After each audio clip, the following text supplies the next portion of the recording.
Today we've got a poem for Andrei Vasilevskiy. Roses are red, violets are blue. I trusted you with my goalie spot and it was for naught. I picked a goalie first and alas, you are cursed. I hope you'll get better instead of playing the upsetter. Forgive me as I take a swig of my scotch, because today my first round pick is on bust watch.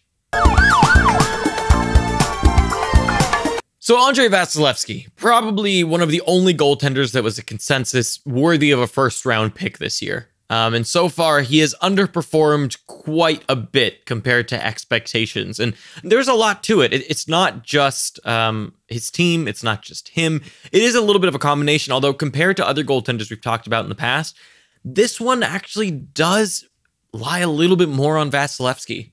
I don't know what's up, but since the playoffs, something is just not right. And something clearly is not all there.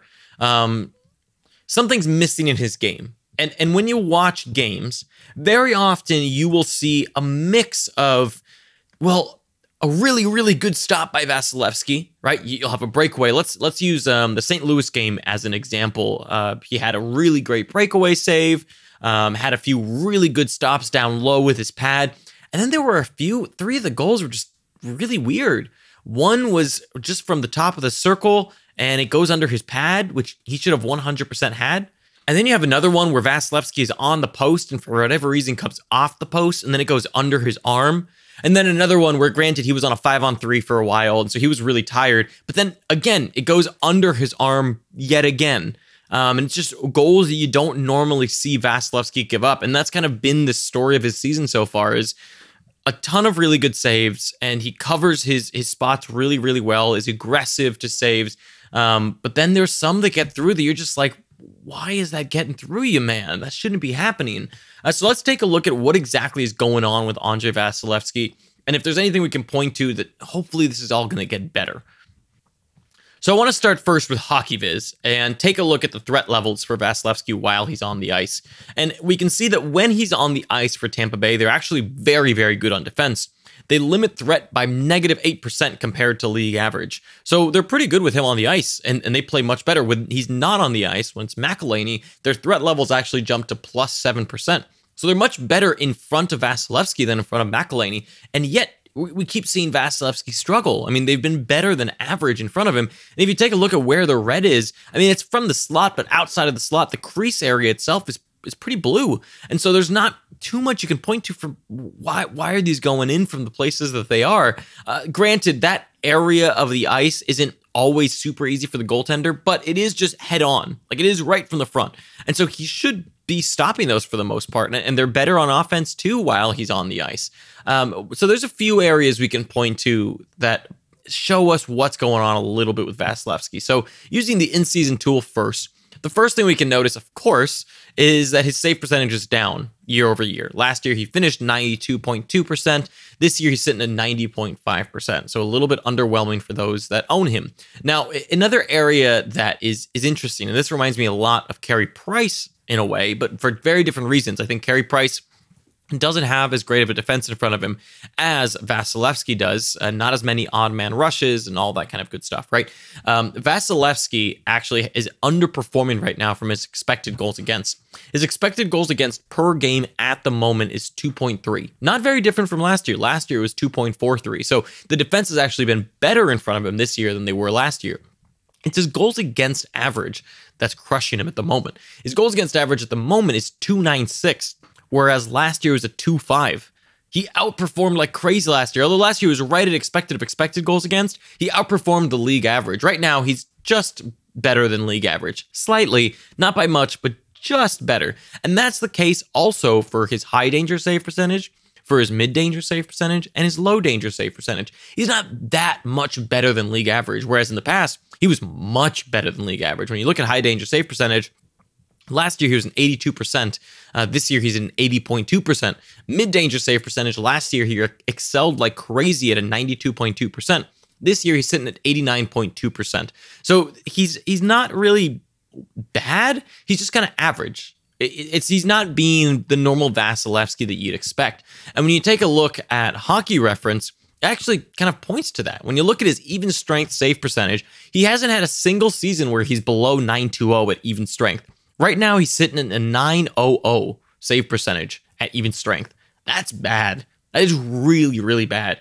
And another area, and this is partially on the Lightning's defense as well, but on the power play, he's also never really had that bad of a save percentage on the power play. And this year, he has an 813. He's given up 3 goals while his team is on the power play. And that doesn't help. That brings down your save percentage quite a bit. And then on the save percentage side for shorthanded while they're on the penalty kill, he hasn't been fantastic, but also not terrible. He has an 844, so there's room to grow there. Really, for Vasilevskiy, you'd like to see him more in the 87, 88 range. Last year, he outperformed on the penalty kill and got a 910 save percentage on the penalty kill. That's unsustainably high. So that wasn't sustainable. That was one area already that you could look at for Vasilevskiy and say, you know what? His save percentage is going to come down next year because he's just not going to be as good on the penalty kill. And one thing that's interesting is his goals saved above average is negative right now, whereas in the past 3 years, they've been positive. Last year, when he won the Vezina, he was a 26.4 goals saved above average. The year before that, he was 15, and he finished 3rd in Vezina voting. The year before that, he had a 5 goals saved above average. And in the playoffs last year, he actually had a -6 goals saved above average. And this year he's at -1.5. So like I said, it's continuing this trend of the bad performance in the playoffs last year. He's at a 906 save percentage at the moment. And, you know, I want to say it's going to turn around. I think you have to say it's going to turn around. At the very least, he gets you wins, right? Like that's what matters. And his quality start percentage isn't fantastic, 471, but it's not terrible. There's definitely room to improve there. And I think part of it, this needs to be on also the Lightning as well, need to play a little bit better and limit some odd man rushes because he's facing a few more odd man rushes than he did last year. And so you need to give credit to him for stopping those. Now, as for his own performance and what you can expect going forward, I fully expect Vasilevskiy to figure this out. I fully expect him to get back to the goaltender that he's always been. The thing is, though, that again, you got to remember that he was over-indexed in a few areas last year. His high danger save percentage, his PK save percentage, and his even strength save percentage were a little bit high. This year, his power play save percentage is low, and I expect that to go up. But again, you don't face many opportunities on the power play, so his save percentage could remain low there for the rest of the season. You'd like to see the PK get better and his even strength get better. Those are the 2 areas that he's suffering in, which are big areas to suffer in. And so I think he'll get back, and I think there's just something wrong. I think he's either, maybe there's an injury, maybe just speculation, but potentially there's something there nagging him, but something's not right. And it's from a goaltender perspective, as I showed in that St. Louis game. And you could point to almost any game this year for Tampa, and it's kind of the same story, aside from the ones, of course, where he's phenomenal. And also, the season has been marred by these really bad games. He'll have this stretch of really good 930, 940 save percentage games, and then he'll have this stinker of an 8-3 something. And that's also been the problem with Vasilevskiy is he's had a lot of really good games and a lot of really bad games. Kind of both spectrums. He hasn't really been in the middle very much. I think that's what he wants to get back to as well. Is you want to see Vasilevskiy get back to that middle ground of finding safe, good games and closing them out. Because he's also been bad at closing out games this year.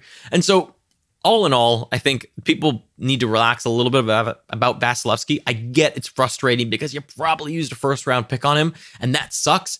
But you can't really do much with him.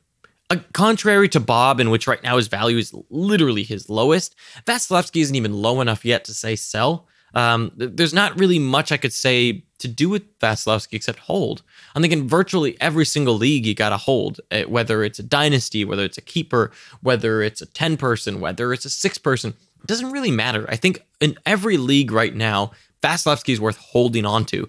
And, you know, I see trade offers of like, should I trade Kemper for Vasilevskiy? Or should I get Kemper and give away Vasilevskiy? And I got to say no at the moment. I don't think so. I still think Tampa has a lot to give. We saw Dallas turn it around. I think there's still a lot there for Vasilevskiy, and I think he's going to get better. It may be a time to buy low. You could float something out there and see. I think if an owner is really low on Vasilevskiy and ready to sell, I'd absolutely grab. I would have no hesitations trying to buy low on Vasilevskiy at the moment. I think a smart owner won't sell Vasilevskiy right now, but you never know. Someone might be able to sell him, so I would advocate for him to be a buy low candidate at the moment. But again, I think that the difference with the Carey Prices and the Bobrovskys are that this isn't necessarily a defense issue. This is more so a goaltender issue, and he needs to figure it out. And I have more confidence in Vasilevskiy figuring it out than, for example, the defenses in Montreal and Florida figuring it out. for what it's worth, if that gives you any kind of context and how I rank these two problems, right? Because you have the problem with the goaltender, the problem with the defense. I trust Vasilevskiy far more. So hopefully you enjoyed. Let me know what you think of Vasilevskiy. And if you're thinking of trading him away or you have a trade offer of what you want to send, let me know in the comments and I'll give you some advice. Thanks for watching and we'll catch you next time.